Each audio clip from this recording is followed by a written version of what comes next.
porque lo que el centro contiene, obviamente debe ser aquello que permanece hasta el final, y que estaba allí desde la eternidad. Goethe, Diván de Oriente y Occidente. ¿De dónde venimos? Esa es la primera pregunta y quizá también la última. Lo que conocemos como los mitos de creación de varias culturas han intentado responder a esta pregunta con diversos símbolos. Y uno de estos símbolos aparece una y otra vez como una serpiente que se muerde la cola, el Uroboros. Representa el todo, lo que no tiene principio ni fin, lo eterno y autosuficiente, pero también encarna algo más profundo. Es el estado original de la psique humana antes de que el yo despertara. Erich Neumann, discípulo de Carl Jung, propuso que la conciencia humana no nace de la nada, sino que emerge desde una matriz arquetípica que es común a todos los seres humanos, el inconsciente colectivo, y el Uroboros es una de sus imágenes más antiguas. Citando a Neumann, el comienzo puede situarse en dos lugares, puede concebirse en la vida de la humanidad como el despertar más temprano de la historia humana, y en el individuo como el despertar más temprano de su niñez. Lo que aquí propone Erich Neumann es algo muy importante para esta escuela de psicología. La historia de la conciencia se repite no solo en los mitos antiguos, sino en cada uno de nosotros. El inicio de la conciencia no ocurre una sola vez hace miles de años, sino que pasa cada vez que un niño abre los ojos al mundo.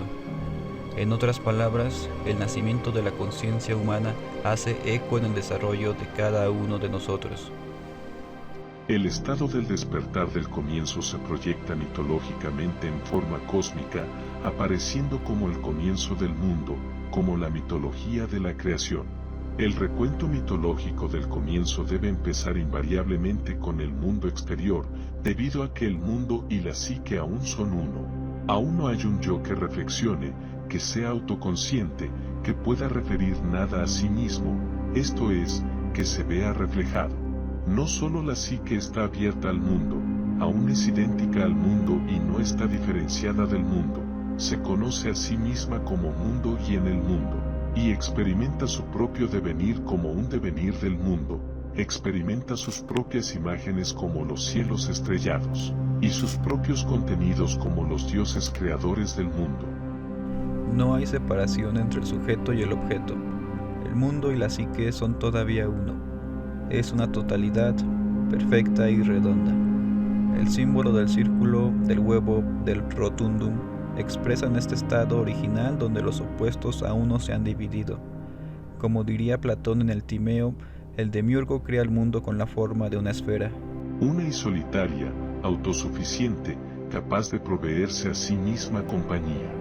Y como dice Lao Tse, había algo sin forma aunque completo, que existió antes que el cielo y la tierra, sin sonido, sin sustancia, dependiente de nada, inmutable, siempre en expansión, inagotable. Uno podría considerarlo como la madre de todas las cosas que están bajo los cielos. Lao Tse, Tao Te Ching. En este estado todo está contenido, el día y la noche, el nacer y el morir, el yo y el mundo. Incluso antes de que haya pensamiento reflexivo existe el símbolo, porque el inconsciente no razona, proyecta y no piensa pero forma imágenes. Y los mitos no son invención sino memoria, el recuerdo de este tiempo en que el alma y el universo eran uno solo. Así el Uroboros es la imagen de la totalidad primordial. Es el estado perfecto en donde los opuestos están unidos, el comienzo perfecto porque en los opuestos aún no se han separado y el mundo todavía no ha comenzado. El final perfecto porque en los opuestos se han reunido de nuevo en una síntesis y el mundo ha entrado en reposo nuevamente. Es madre y padre, vida y muerte, principio y fin. El que contiene dentro de sí tanto lo masculino como lo femenino. Es el gran hermafrodita, símbolo del principio creativo original, representado en la tradición hindú por el Purusha, que unifica ambos polos en su propia esencia. En el comienzo este mundo solo existía Soul, Atman, en la forma de una persona. Mirando alrededor, no vio nada excepto a sí mismo. Lo primero que dijo fue, yo soy, era, de hecho, tan grande como una mujer y un hombre fuertemente abrazados. Provocó que esa unidad se dividiera, Pat, en dos pedazos. De allí surgieron un esposo, Pati, y una esposa, Patni. Brihadaranyaka Upanishad. El inconsciente humano, dice Neumann, organiza el sentido a través de símbolos, no de ideas racionales, y cada símbolo es un espejo que gira en torno a lo inexplicable, revelando así distintas facetas del mismo centro. En tanto serpiente celestial, el Uroboros era conocido en la antigua Babilonia, en épocas posteriores, en la misma zona, fue representado a menudo por los mandeos. Sus orígenes son adscritos por Macrobius a los fenicios. Se trata del arquetipo de Lei Topai, del Uno, o One, que aparece con el nombre de Leviatán y como Aion, como océano y también como el ser primordial que dice, yo soy el Alfa y el Omega. Como el Neb de la antigüedad es la serpiente primordial, la deidad más antigua del mundo prehistórico. El Uroboros puede ser rastreado en la revelación de San Juan y entre los gnósticos, así como también entre los romanos sincretistas. También hay representaciones de él en las pinturas de arena de los indios Navajo y en Giotto. Fue encontrado en Egipto, África, México e India, entre los gitanos como un amuleto, y también en los textos alquímicos. Entonces los mitos de la creación son en realidad la historia del despertar de la conciencia. La aparición de la luz como tema central en todas las cosmogonías es el símbolo del yo emergente. Y la conciencia aparece como una chispa que irrumpe en el mar oscuro del inconsciente. El símbolo que responde a la pregunta del origen, de dónde venimos, es lo redondo, y lo redondo tiene dos caras, el vientre y los padres, la madre y el padre, aún inseparables. Todo lo que existe está contenido, todo está sostenido, protegido y envuelto, todo es uno. Los padres del mundo son la respuesta simbólica a la pregunta del origen, el símbolo primordial de la vida eterna.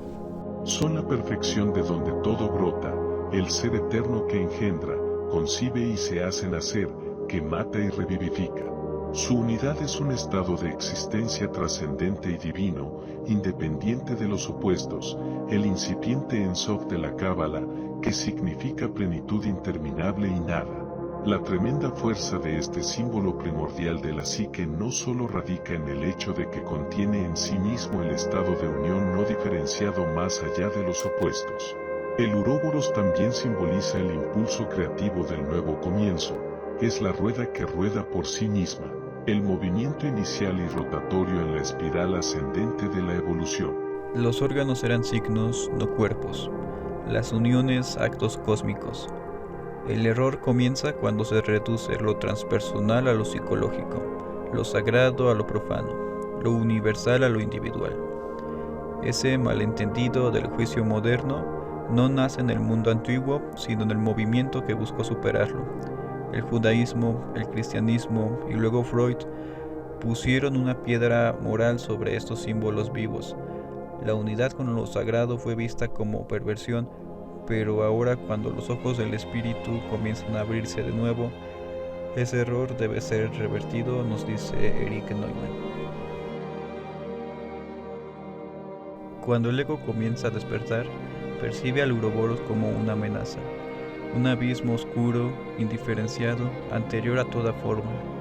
Pero en el fondo de esa oscuridad también habita una sabiduría antigua no aprendida, no formulada, que los mitos sitúan antes del nacimiento o después de la muerte. Es un conocimiento que no se adquiere, sino que se recuerda. En el Bardo Scroll, el libro tibetano de los muertos, se enseña que el alma, al morir, debe de reconocerse como la gran luz blanca, una conciencia sin origen ni fin, inseparable del cuerpo luminoso del Buda. Esta misma luz, dice la tradición judía, arde sobre la cabeza del niño en el vientre, revelándole todos los confines del universo antes de que olvide. Nacer entonces es también olvidar, y así la criatura no nacida, aún envuelta en el ciclo del Uroboros, no razona ni aprende, simplemente es divina, porque participa del océano primordial donde no solo nace la vida, sino también la sabiduría. Desde tiempos remotos, el mar ha sido símbolo del origen, no solo porque la vida nació en él, sino porque representa la matriz primordial, el inconsciente profundo. Y así como el Uroboros es serpiente y círculo, también es océano, inabarcable, inmóvil y eterno, pero también fértil, vibrante y generador.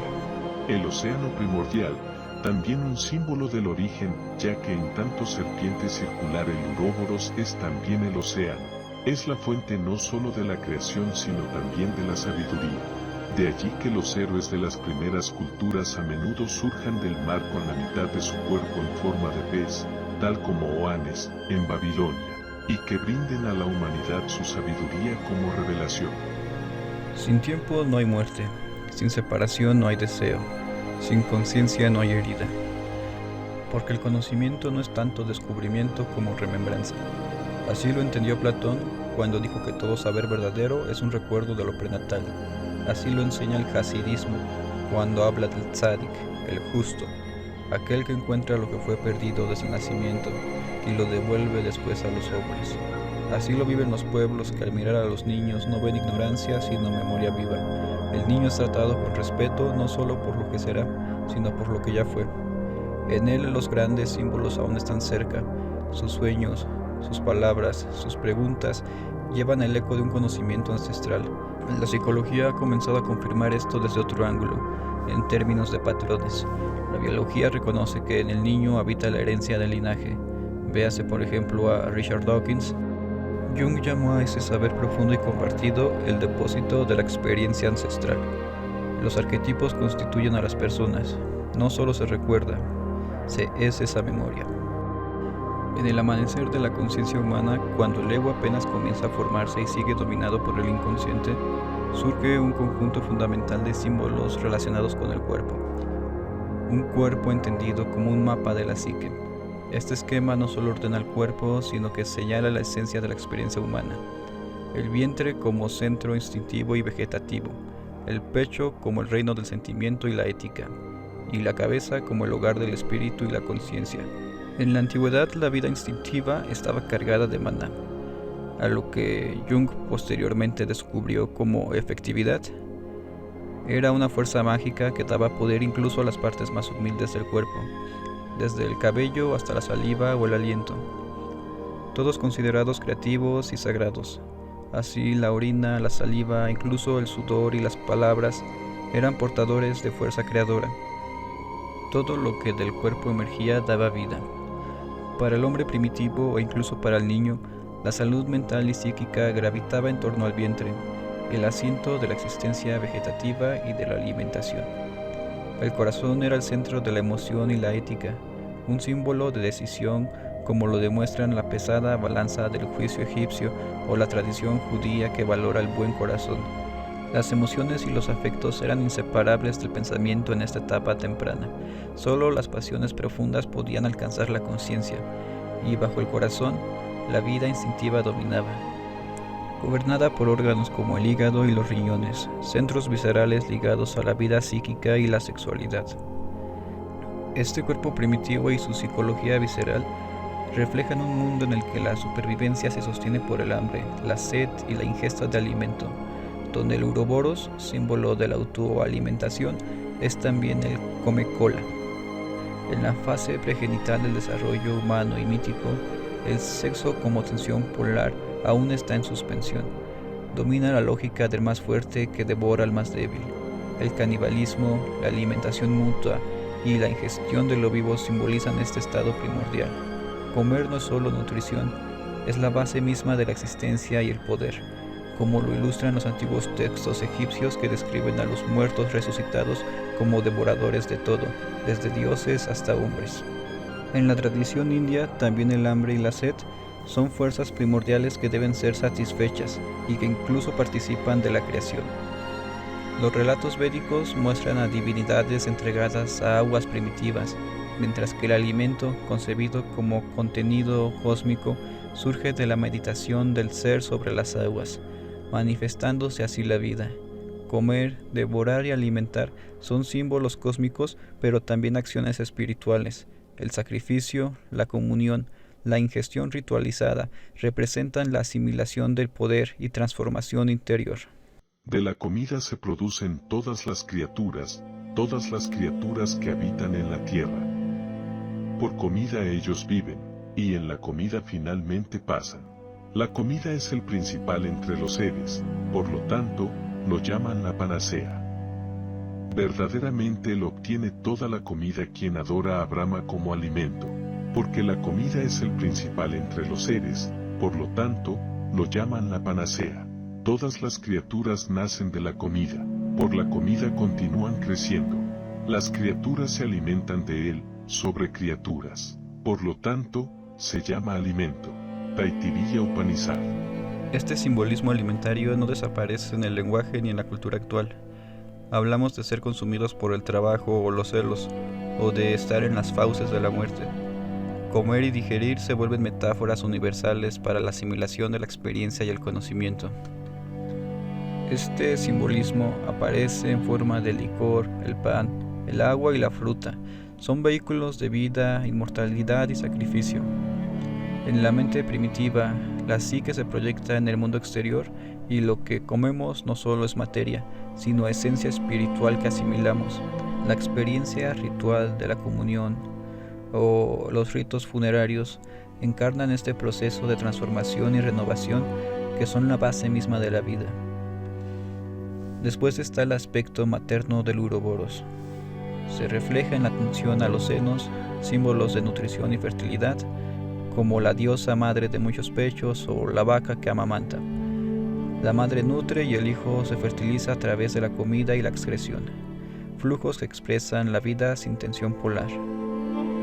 Pero la aparición del carácter fálico en la madre anuncia la diferenciación del sujeto, la distinción entre activo y pasivo, comer y dar a luz, la emergencia del ego que comienza a separarse del Uroboros. Ese estado beatífico de perfección autosuficiente donde todo fluye sin esfuerzo ni sufrimiento en el útero llega a su fin. En ese remanso original, el ego es un germen que comparte la plenitud de la totalidad inconsciente, una contención absoluta que Platón describe en su mito del cosmos. No tenía necesidad de ojos, ya que no había nada afuera para ser visto, ni de oídos, porque no había nada fuera de ella para ser escuchado. No había aire circundante para respirar, ni necesitaba ningún órgano para surtirse de alimento o deshacerse de él cuando se lo digería. No salió nada ni entró en ninguna parte, porque no había nada. De diseño se hizo así, su propio desperdicio proveyendo su propia comida, actuando completamente dentro y por sí mismo, porque su diseñador consideró que un ser que fuera suficiente en sí mismo sería mucho más excelente que uno que dependiera de cualquier cosa. Taimeo, Platón. A lo largo de todo este recorrido, hay un motivo que reaparece constantemente: el problema de la autarquía como una fuerza central en el desarrollo humano. La autarquía es la autosuficiencia primordial. Está ligada íntimamente al impulso creativo, esta tendencia profunda por la cual el ser busca engendrarse, definirse y sostenerse por sí mismo sin depender del otro. En la evolución simbólica del ser humano podemos identificar tres grandes fases de esta autarquía urobórica. La primera es la etapa pleromática, un estado paradisiaco anterior al nacimiento donde el ego aún no ha emergido y todo está contenido en una perfección indiferenciada. Es la vida del no nacido, una existencia sin dolor ni separación, donde la conciencia no se ha individualizado. En términos míticos, es el útero primordial donde el ego embrionario flota en la totalidad y donde más tarde, desde el dolor y el exilio de la conciencia, se recordará ese estado como una pérdida. La segunda fase es la del uroboros alimenticio, símbolo del circuito cerrado que se alimenta de sí mismo. Como el antiguo símbolo del come-cola, este estado representa una economía circular donde no hay entrada ni salida. Su propio desperdicio proporciona su propia comida. Aquí la nutrición no depende de lo externo, sino de una rueda interna que gira sobre sí misma. Esta etapa también es pregenital, anterior a toda polaridad sexual, donde lo nutritivo y lo excretado son aún parte del mismo flujo indiferenciado. El acto de alimentarse es un símbolo completo de autosatisfacción, creación y renovación. La tercera etapa es la fase genital masturbatoria, ejemplificada por la figura del dios egipcio Atum, de quien se dice copula con su propia mano para crear el mundo. Atum, que se engendra a sí mismo, es el arquetipo de la fecundación sin otro, el principio masculino que vuelve al origen absoluto. Esta autogénesis también aparece en los mitos indios como el tapas, el fuego interior de la seta, que se enciende por la concentración, el sacrificio y la incubación de lo creativo. A través del tapas el ser se fecunda espiritualmente, no a través de un otro, sino mediante una intensidad interior. Es una forma posterior y más elaborada de autarquía, ya no corporal o nutritiva, sino espiritual. Estas tres fases, el no nacido pleromático, el uroboros alimenticio y el acto masturbatorio divino, son diferentes rostros de un mismo principio, la creatividad autónoma.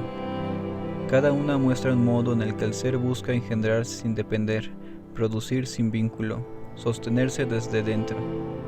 Y aunque la conciencia humana, en su desarrollo, irá rompiendo con estas formas cerradas para abrirse al otro, al mundo, a la diferencia, la nostalgia de esa autarquía, del origen sin herida, seguirá latiendo en lo más profundo del alma. Trata de imaginar cómo era ser uno de los primeros humanos. La realidad era experimentada sin categorías, como un todo, y el hombre se experimentaba a sí mismo solo de forma momentánea, como una isla que emerge del mar del inconsciente y pronto volverá a hundirse. El yo apenas es un brote débil, somnoliento, envuelto en los brazos del mundo, sin voluntad, sin dirección, solo flotar y estar, como un pez en aguas eternas. Nada es en sí mismo, todo es uno. El mundo lo protege y lo alimenta, mientras él apenas tiene actos propios. Y es que en ese estado no hay esfuerzo ni lucha. La conciencia reposa en la gran madre nutricia, que lo alimenta, lo abriga y lo consuela. El uroboros aquí es también el seno materno. Proporciona nutrición y placer, protege y perdona. Es el refugio para todos los sentimientos. Es el objeto de todos los deseos. Ese estado inicial, de perfecta contención y satisfacción, no es una etapa histórica como imaginaba Rousseau, sino una fase psíquica, una imagen liminal, un paraíso psicológico al que nunca se vuelve, pero que habita para siempre en lo profundo de la psique humana. Esa imagen viviente de la gran y buena madre ha sido el refugio de la humanidad en todos los tiempos de angustia y lo será siempre. Porque estar contenido en la totalidad, sin responsabilidad, sin esfuerzo, sin división, es el verdadero Edén. A veces esa misma madre vuelve a aparecer, pero solo cuando el yo ha madurado, cuando ha atravesado el mundo y lo ha integrado. Entonces la gran madre retorna, ya no como útero, sino como Sofía, la sabiduría viviente, ya no como abrigo pasivo, sino como fertilidad activa, fuente de creatividad y visión interior. Y sin embargo, el hombre primitivo, como el niño, no quiere despertar. Todo en él gravita hacia el sueño, hacia la dilución, hacia la gravedad específica del inconsciente. Incluso hoy podemos ver que el deseo de permanecer inconsciente no es un deseo, es la condición natural del ser humano. Lo antinatural es despertar. Uno no desea ser inconsciente, simplemente lo es. Y solo con esfuerzo conquista su despertar. El ascenso a la conciencia, dice Neumann, es un acto antinatural, pero profundamente humano, una lucha entre lo universalmente natural y lo específicamente humano. Así comienza la historia de la conciencia, cuando por primera vez algo en el hombre se niega a dormir y decide abrir los ojos. Mientras que la conciencia del yo infantil sea débil y sienta el esfuerzo de su propia existencia como pesado y opresivo, mientras que la somnolencia y el sueño se perciban como delicioso placer, aún no habrá descubierto su propia realidad y diferenciación. Mientras que esto continúe, el uroboros gobierna como la gran rueda giratoria de la vida, donde todo lo que aún no es individual está sumergido en la unión de los opuestos, muriendo y deseando morir. El hombre todavía no ha sido lanzado contra él mismo, contra la naturaleza, tampoco el yo contra el inconsciente. Ser uno mismo todavía es una experiencia agotadora y dolorosa, todavía es la excepción que debe ser superada. Es en este sentido que hablamos de incesto urobórico. Debemos aclarar que el término incesto debe entenderse simbólicamente, no concretista ni sexualistamente. El incesto urobórico es una forma de entrar en la madre, de unirse con ella, y se encuentra en gran contraste con otras y posteriores formas de incesto. En el incesto urobórico, el énfasis sobre el placer y el amor no es de ningún modo activo, es más un deseo de ser disuelto y absorbido. Pasivamente uno se deja capturar, se hunde en el pleroma, desaparece en el océano de placer. La Gran Madre recupera al niño pequeño y lo reconduce a su interior. Y siempre sobre el incesto urobórico se levanta la insignia de la muerte, que significa la disolución final en unión con la madre. Cueva, tierra, tumba, sarcófago y ataúd constituyen símbolos de esta recombinación ritual, que comienza con el entierro en postura fetal en la edad de piedra y finaliza con las urnas funerarias de los modernos. Pero el destino del ser humano no es permanecer allí. La evolución de la conciencia comienza cuando el yo se separa, cuando sale de ese útero cósmico y se reconoce como algo distinto del mundo. Es un acto heroico que implica dolor, miedo y pérdida. Nacer a uno mismo siempre es desgarrador, pero también es el inicio de la libertad, de la creación, de la historia. El yo que se forma empieza a construir su propio centro, a ordenar los objetos internos y externos para formar así su personalidad. Esa tarea que dura toda la vida es lo que Neumann llama el desarrollo centrovertido. Para el extravertido, el acento descansa en los objetos externos, la gente, las cosas y las circunstancias. Para el introvertido, el acento descansa en los objetos internos, los complejos y arquetipos. Incluso el desarrollo del introvertido, que se relaciona principalmente con el trasfondo psíquico, está en este sentido vinculado al objeto, a pesar del hecho de que los objetos se encuentran en su interior y no en el exterior, fuerzas psíquicas más que fuerzas sociales, económicas o físicas.